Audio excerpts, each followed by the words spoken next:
ରାଧେ ରାଧେ ବନ୍ଧୁମାନେ, ଆଜି ଶିଖିବା ଚନ୍ଦ୍ରମଲ୍ଲିକା ଲଗାଇବାର ସହଜ ପ୍ରଣାଳୀ। ଏ ହେଉଛି ମୋର ଗତ ବର୍ଷର ପୁରୁଣା ଚନ୍ଦ୍ରମଲ୍ଲିକା ଗଛ।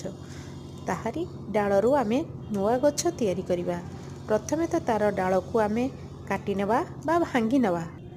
ଯେତେଟା ଆମର ପ୍ରୟୋଜନ ତାକୁ ଆମେ କାଟି ନେବା। ତାପରେ ଆଲୋଭେରା ଡାଳ ଖଣ୍ଡେ ମଧ୍ୟ ଭାଙ୍ଗି ନେଇଯିବା। ଡାଳର ତଳପତ୍ରକୁ ଆମେ ଝାଡ଼ି ଦେଇ ଆଲୋଭେରାରେ ଲଗାଇ ପ୍ଲେନ୍ ବାଲିରେ ଆମେ ତାକୁ ଲଗାଇ ଦେବା। ଏହିପରି ପ୍ରତ୍ୟେକ ଡାଳକୁ ଆମେ ଲଗାଇ ଦେବା।